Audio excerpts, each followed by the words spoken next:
So in this video clip, we're going to talk about how to create buttons as symbols and then utilize those buttons to start and stop the actual animation as well as the movie clips that are within the actual animation itself.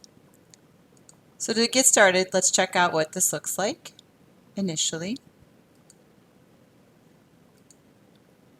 So this is our bird that bounces along, and as you can see, as the bird bounces along, his head also twists to the left and to the right.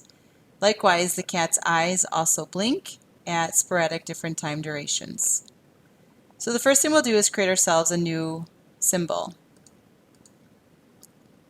It's going to be of a button type, and we're going to call this one play. Actually, you know what? I'm going to call this B play, as in button play. For button play, we're going to create a arrow, and red and black are great. And to create ourselves, I'll create a perfect little square right here. And then we will utilize our selection arrow to bring this to the center and bring this one to the center, and that creates us a nice little triangular shape. Okay, so we'll put that right here. And that triangular shape is going to be sitting in the upstate of this first layer. And I will insert ourselves a keyframe. So insert a keyframe that will copy and paste that arrow from the first frame to the second.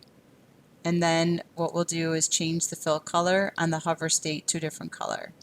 So we'll go with the blue color, and then whatever happens in the down in the hit state will be fine. We'll just extend this by using insert frame. And that's going to be our play button. In addition, what I can do is rename this layer to the text layer, and I can also add in a piece of text that says play. Oops, play. All right.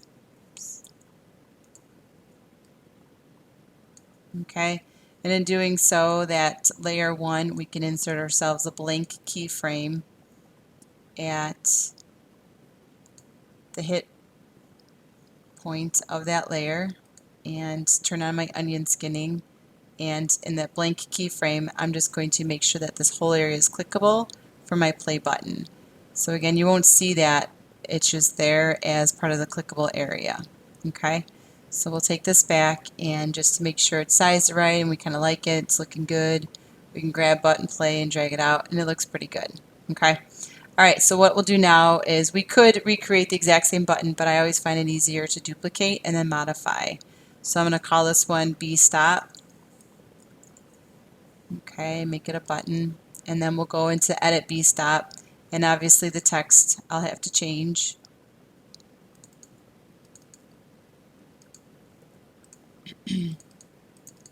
Oh, there we go. Slow PCs, you have to love them. So we're going to call this one stop, and then what we'll do is we'll take this arrow and we'll just flip it. So we'll just go, oops, my bad. Let's double click this. Triple click it. Alright, so now we'll just flip this to the opposite direction, and now we've got a nice little stop button, and we can move it over. Oops, I don't want to, yeah, that's fine. There we go. Alright, and so then likewise we will delete this, and it'll be easier for me to insert a keyframe and copy what we did at frame 1, and then it'll add it to the next frame. Or not. Okay, copy, we'll go to the next frame and paste. There we go. Alright, so that takes care of that. Our hit area is still exactly the same, and it says stop the whole duration going through. Oops, did I move it?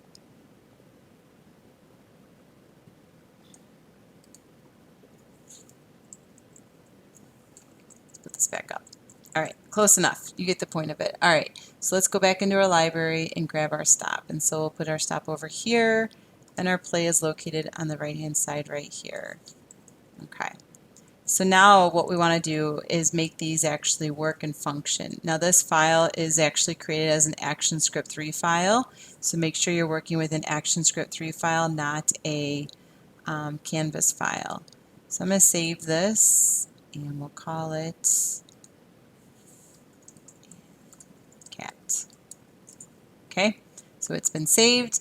So in order for these to actually work, a couple things have to take place. Oh, I put these on the wrong layer. I'm so sorry. I'm going to Control X to cut these out and increase my layers, call this one buttons, and then I will paste them in right there. So now they're actually on the buttons layer, and I'm going to lock out both the cat and the bird layer so I don't accidentally make mistakes like that again. So in order for these to work and function, you have to actually assign different properties to the buttons themselves. So when I click on this play button, if you come over here to the properties, there's an instance name over there, and let's just simply put play underscore BTN, okay? And I'm differentiating between the name of the symbol, which is called B play, to play BTN. And then make sure you always press the enter key when you're done, just to commit that change. And then the same thing is going to happen for stop underscore BTN. Okay, so then now both of these objects have instance names, so we're able to communicate with them. All right, the next thing we want to do is create another layer called actions. And the very first action that we create for this layer is going to be a stop. So before I do that, let's just look at this really quick and make sure that we understand what's happening. When we go to test movie, it continuously plays and plays and plays and just loops. Obviously these buttons don't work yet. Okay, well, whatever. Okay. So if you go to Window and you go to Actions, which is listed right here, it's the hotkey is F9, or I also have it listed right here in the upper left-hand side. So either way, you can get to your actions. So we're going to do a stop, left, right, parenthesis, and a semicolon. And then you can save your file if you'd like, and then go to Test Movie and Animate. And so now what you'll see is that it'll play, the eyes of the cat are going to start wiggling, but the bird never gets a chance to get started. And the reason why that is happening is the bird is being animated on the main timeline. In the very first frame, what we did is we stopped that main timeline from getting to frame 2, but the eyes still play because that animation is not happening on the main timeline. That's actually happening in the symbols that are being used within the cat, and then the cat is added to the main timeline. So that's why we're seeing some of it work and some of it not work. All right, so the next thing we'll do is come in and we'll code to get that bird to start working, and then we'll also code it to make it so that way we can command it to stop as needed. So when we open up the actions to get started with creating the code for that, we're going to come down and create what's called an event listener. So the event listener basically says, what instance name did you give to those buttons that we just created? Well, as you may recall, we did play underscore BTN. That was the name of the instance that we assigned to that play button, not the symbol name, but the instance name. Period. Add is in lowercase. Event is capital E. And listener is capital L. So the spelling and spacing on this is very critical. The way we spelled play underscore BTN was all lowercase with no spaces. Then there's a period with no spaces. And then there's add event listener, again with no spaces. And then we'll put in a left parenthesis and a quotation mark. And we're going to look for the user to use a click event.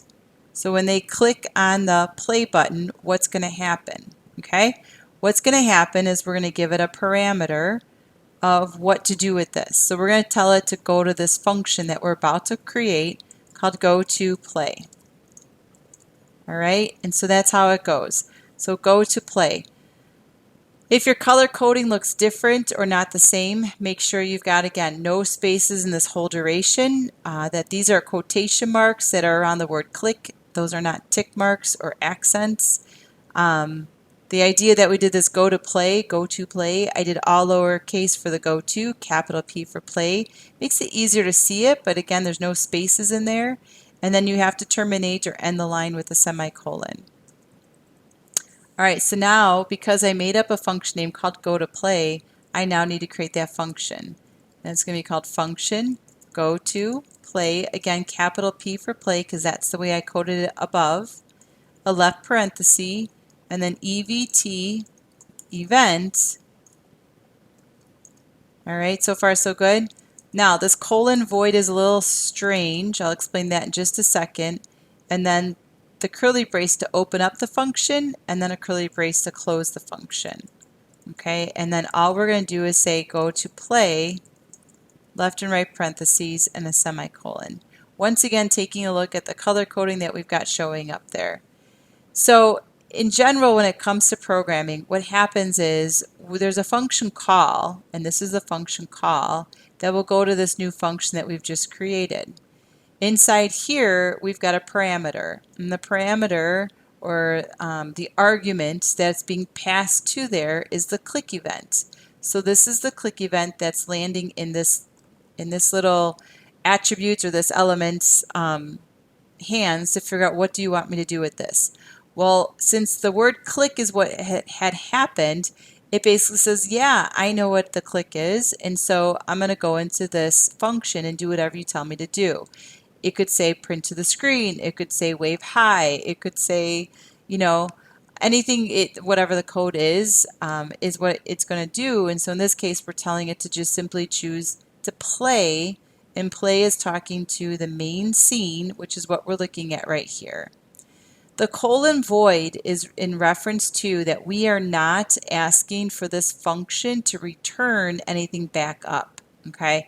If it was returning something, there might be like a variable x equals, right? You've seen code like this possibly in the past.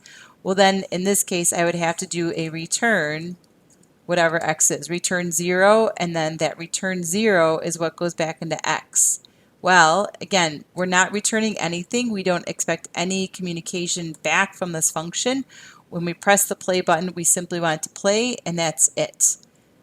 All right, so I'm going to press save, come back to our scene, go to control, and then we'll test out our movie again. And let's see if we can get it to play. And so now it plays, and it plays one round through until it gets back to frame 1, in which case at frame 1 it stops again because that's where the stop function is located. Alright, so let's now get our stop to work. So once again, I'm going to click on the stop button and remind you that we had an instance name called stop_btn.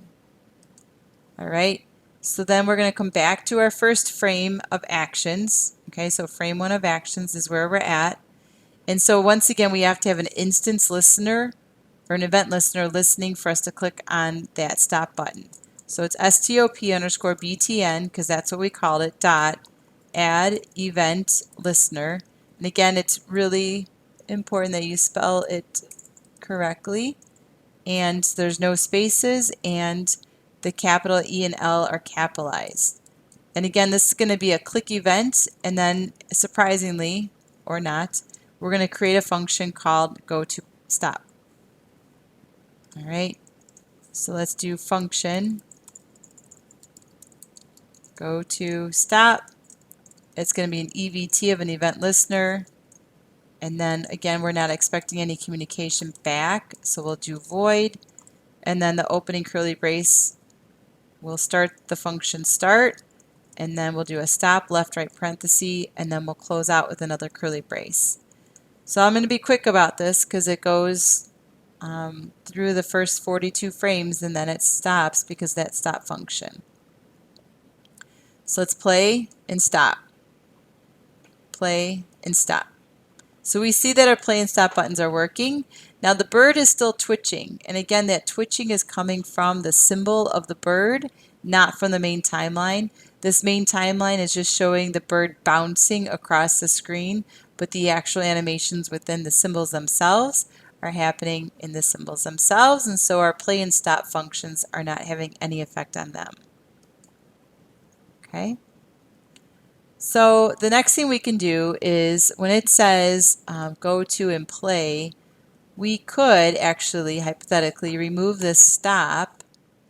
So now when I go to play this, since we have a working stop button, by default it will play, and then I can choose to stop it when I want to stop it. I hope this video was helpful for you to understand how to create play and stop buttons to get your main timeline to play and stop as you choose to press the buttons.